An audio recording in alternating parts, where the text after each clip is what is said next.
Hello student, तो चलिए आइए आज जानते हैं कि नॉन फाइनाइट वर्ब किसको कहते हैं। देखिए, नॉन फाइनाइट वर्ब को हम हिंदी में अनियत क्रिया कहते हैं।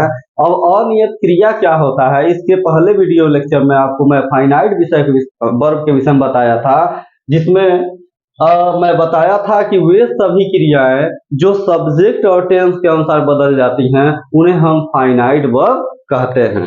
लेकिन अब देखिए, इस वीडियो में आप जानेंगे कि नॉन फाइनाइट वर्ब किसको कहते हैं। तो चैनल को में आगे बढ़ने से पहले जो भी स्टूडेंट या जो भी लोग वीडियो पे नए हैं वो वीडियो को लाइक, सब्सक्राइब और शेयर करना न भूलें, जिससे ये जो भी मैं पढ़ाता हूँ अन्य छात्रों को भी पढ़ने का मौका मिल सके। तो देखिए, यहाँ पे नॉन फाइनाइट वर्ब अनियत क्रिया डिफिनीशन के माध्यम से आप समझिए। डिफिनीशन भी इसका लिख दिया गया है।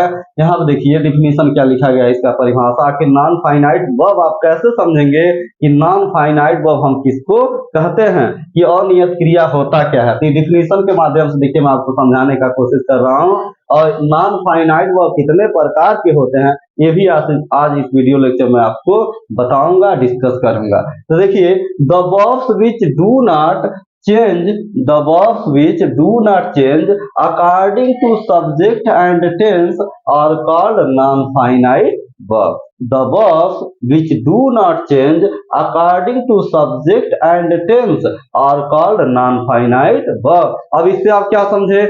इससे आप ये समझे कि वे सभी क्रियाएं, जो भी क्रियाएं बनी हैं इस पृथ्वी पे, वे सभी क्रियाएं जो वाक्य में न तो सब्जेक्ट के अनुसार अपने आप को चेंज करेगी, अपने आप में कोई चेंजिंग लाएगी, परिवर्तन लाएगी, और न ही टेंस के अनुसार, वे सभी क्रियाएं आपकी नॉन फाइनाइट वर्ब होती हैं। लेकिन इसके पहले मैं आपको बताया था कि वे सभी क्रियाएं जो सब्जेक्ट के अनुसार और जो टेंस के अनुसार क्या करती हैं, अपने आप को बदल लेती हैं, उसको हम फाइनाइट वर्ब कहते हैं। ठीक है, जबकि जो क्रिया न सब्जेक्ट के अनुसार अपने आप को बदलेगी और न ही टेंस के अनुसार बदलेगी, वो सभी की सभी क्रियाएं आपकी नॉन फाइनाइट वर्ब होंगी। अब देखिए स्टूडेंट, नॉन फाइनाइट वर्ब जो होते हैं वो तीन प्रकार के होते हैं। आप देख लीजिए, पहला आपका नॉन फाइनाइट वर्ब है जिसको आप इंफिनिटिव के नाम से जानते हैं। पहला आपका नॉन फाइनाइट वर्ब है इंफिनिटिव, ठीक है, इंफिनिटिव के नाम से जानते हैं। दूसरा जो है आपका, वो आप जान लीजिए, आपका क्या है, जीरंड है। ये बहुत से स्टूडेंट नहीं जानते कि नॉन फाइनाइट वर्ब कितने प्रकार के होते हैं। अगर इंफिनिटिव है तो ये क्या होता है, जीरंड हम किसको कहते हैं।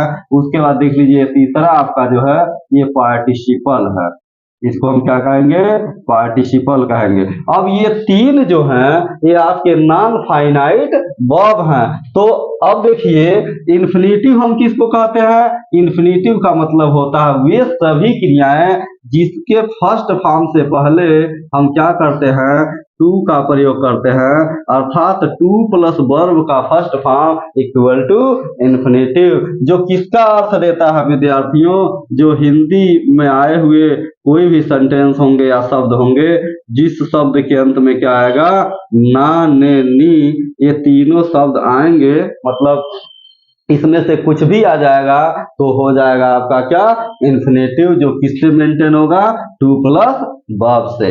अब देखिए स्टूडेंट, यहाँ पे दूसरे नंबर पे जीरंड है आपका। जीरंड का निर्माण कैसे होता है, जीरंड का निर्माण होता है वर्ब का फर्स्ट फॉर्म प्लस आईएनजी लगाने से। अब देखिए, ये इन्फिनिटिव और जीरंड दोनों ही दोनों में ही बहुत बच्चे कंफ्यूज होते हैं, क्योंकि इन दोनों का ही जो मतलब है वो सेम है। इसका भी हिंदी में जो भी शब्द आएगा उसके अंत में ना, ने, ने ही आएगा।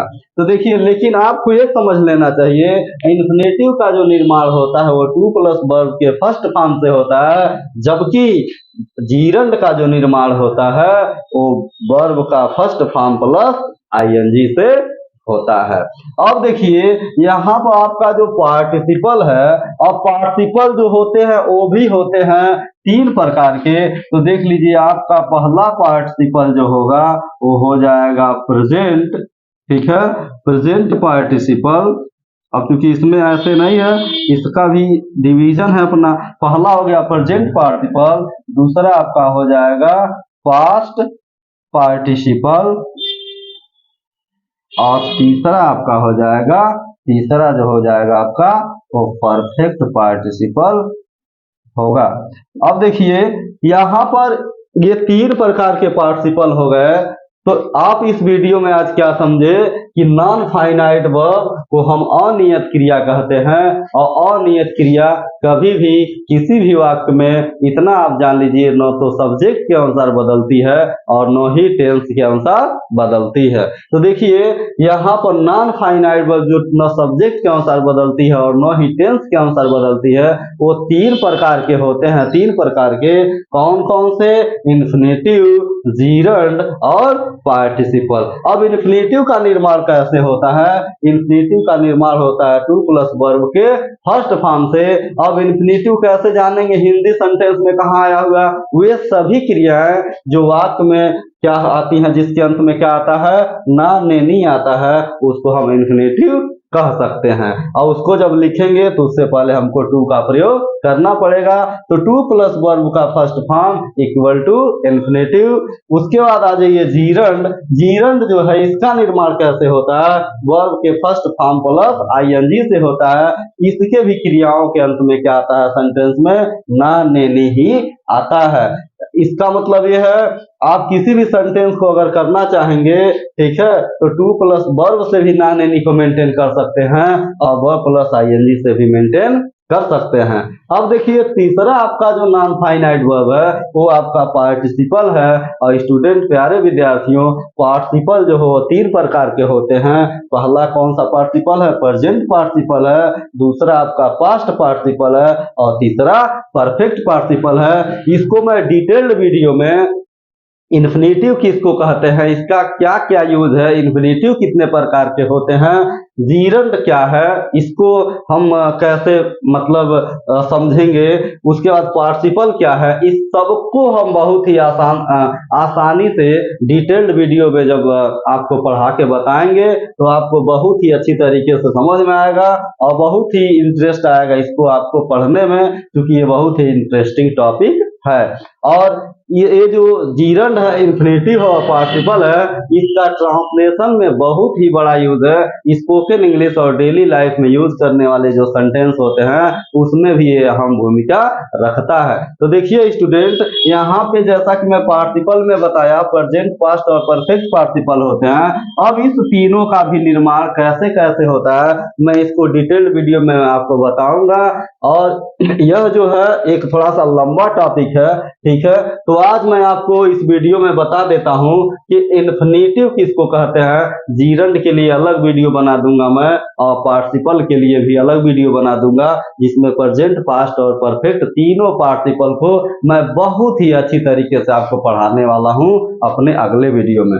तो देखिए आज इन्फिनेटिव को समझ लेते हैं। इन्फिनेटिव क्या है, ये कैसे इसका यूज होता है। तो इसको इरेज करने से पहले आप इसका एक स्क्रीनशॉट ले लीजिए, जिससे आपको बाद में पढ़ने में कोई दिक्कत नहीं आएगी। तो देखिए इसको मैं अब मिटा देता हूं और आपको बता देता हूं कि इन्फिनेटिव क्या है, इन्फिनेटिव कितने प्रकार के होते हैं। तो देखिए इन्फिनेटिव, ठीक है, तो इन्फिनेटिव अगर कहें तो there are two types of infinitive, या कह सकते हैं there are two kinds of infinitive. Infinitive भी 2 प्रकार के होते हैं। प्यारे विद्यार्थियों आप जान लीजिए इन्फिनेटिव भी 2 प्रकार के होते हैं। पहला जो आपका है वो सिंपल इन्फिनेटिव होता है, ठीक है, पहला आपका सिंपल इन्फिनेटिव होता है।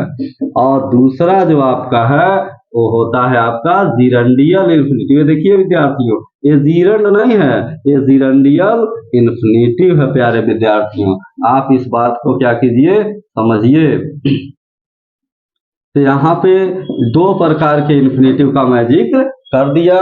कौन कौन सा? सिंपल इन्फिनेटिव और जीरंडियल इन्फिनेटिव। इसको भी मिटा देते हैं और इसको अच्छी तरीके से बताते हैं कि सिंपल इन्फिनेटिव क्या है और आपका जीरंडियल इन्फिनेटिव क्या है।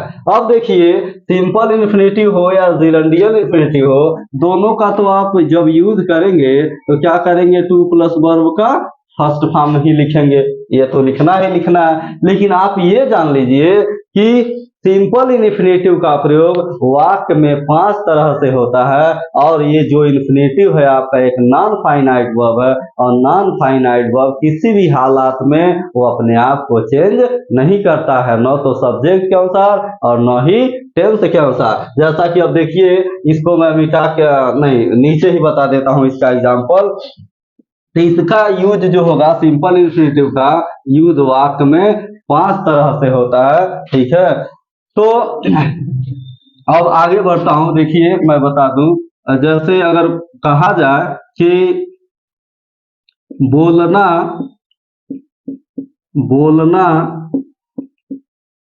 एक कला है, बोलना एक कला। अब देखिए प्यारे विद्यार्थियों, इसमें देखिए आप ध्यान से गौर फरमाइए, गौर से देखिए कि कहाँ पर वो जो ना नेनी वाली शब्द है वो कहाँ पर आई हुई है। तो आप देखेंगे यहाँ पर क्या आया हुआ है, ना आया है, जो किसमें है, बोलना में। और बोलना जो है हमारा क्या है, एक नॉन फाइनाइट वर्ब है, जो क्या है हमारा एक इन्फिनेटिव है। वो जीरंड भी हो सकता है, लेकिन मैं जीरंड वाले वीडियो में उसको बताऊंगा, नहीं तो आप कंफ्यूज हो जाएंगे। तो देखिए बोलना एक कला है, तो जब ना ने नहीं आता है तो उस वर्ब को मेंटेन करने के लिए आप क्या लिखते हैं, टू पहले लिखते हैं और वर्ब का क्या लिखते हैं, फर्स्ट फॉर्म। तो यहाँ पे वर्ब जो आपका है वो बोलना है, इसलिए क्या होगा, स्पीक हो जाएगा विद्यार्थियों। तो यहाँ पे टू स्पीक आ जाएंगे हम लास्ट में, ठीक है। तो हम लिख देंगे यहाँ पे क्या, इज, टू स्पीक इज, बचा क्या, इधर से बढ़ेंगे तो हो जाएगा an art. To speak is an art. इसको जब आप जीरंड में कहेंगे तो हो जाएगा स्पीकिंग इज एन आर्ट। दोनों हो सकता है, लेकिन जीरंड की वीडियो में उसको बताऊंगा, क्योंकि जीरंड का निर्माण जो होता है वर्ब प्लस आईएनजी से होता है। तो जहां आप टू प्लस वर्ब लिख रहे हैं तो टू स्पीक हो रहा है, वहीं पे आप क्या करेंगे, वर्ब प्लस आईएनजी लगा देंगे तो हो जाएगा स्पीकिंग, जो वो भी किसका अर्थ देगा, बोलना का ही अर्थ देगा। तो देखिए to speak is an art में यहाँ पर देखिए, यहाँ पर टू स्पीक जो है, ठीक है, ये किसका काम कर रहा है, सब्जेक्ट का। क्यों कर रहा है, क्योंकि इस वाक्य में कोई दूसरा सब्जेक्ट भी नहीं है। तो जब सब्जेक्ट नहीं रहता है तो हम नॉन फाइनाइट वर्ब को ही क्या करते हैं, सब्जेक्ट बना देते हैं। तो देखिए यहाँ पर क्या आया हुआ है, यहाँ पर आया हुआ है इज। तो यहाँ पर देखिए इज आया है और टू स्पीक हो गया, लेकिन इसी सेंटेंस को अगर मैं ऐसे लिख दूं, वह बोलना वह बोलना चाहता था, वह बोलना चाहता था। तो देखिए प्यारे विद्यार्थियों, यहाँ पे अगर मैं इसको लिखूं, ही चाहता का हो जाएगा वांटेड, उसके बाद हो जाएगा टू स्पीक। अब यहाँ पे इन दोनों वाक्यों को कंपैरिजन करके देख लीजिए कि आखिर यहाँ पर क्या मतलब है। इन्फिनेटिव जो है अपने आप को चेंज कर रही है कि नहीं कर रही है, तो वही तो नॉन फाइनाइट वर्ब। अब देखिए यहाँ पर टू प्लस स्पीक आया है, यानी टू स्पीक, तो यहाँ पर इज आया हुआ, यानी वाक्य किस टेंस में है, प्रेजेंट टेंस में है। लेकिन अगर उसी बोलना शब्द को मैं कहाँ यूज किया, पास्ट टेंस में। देखिए यहाँ पे चाहता था आ गया, यहाँ पे है था, तो पास्ट में भी मैं यूज किया। तो देखिए बार बार जो वर्ब है वो कौन सी वर्ब बदल रही है, यहाँ पे वांटेड, ये अपने आप को टेंस के अनुसार बदल लिया है, यहाँ पे क्या है, फाइनाइट है। लेकिन अब देखिए यहाँ पर टू स्पीक था किसमें, प्रेजेंट टेंस में, और यहाँ भी टू स्पीक है, लेकिन टेंस आपका क्या बदल गया है, पास्ट। तो देखिए इस वाले वर्ब पे, टू स्पीक वाले वर्ब पे कोई अंतर नहीं आया है विद्यार्थियों। तो यही आपका है, आपका इन्फिनेटिव है, जो क्या है, ये नॉन फाइनाइट वर्ब है। अब इसके लिए मैं एक डिटेल्ड वीडियो बना दूंगा कि इन्फिनेटिव का प्रयोग 5 प्रकार से कैसे होता है, जिरंडियल इन्फिनेटिव किसको कहते हैं। आज की वीडियो में इतना ही रहने देता हूं, ठीक है, क्योंकि वीडियो बहुत ही लेंदी हो जाएगा। तो इसके लिए अलग से मैं एक वीडियो बनाऊंगा कि इन्फिनेटिव किसको मतलब इन्फिनेटिव का क्या क्या यूज है, कितने प्रकार के होते हैं। तो देखिए, thanks for watching this video. आज के वीडियो में इतना ही।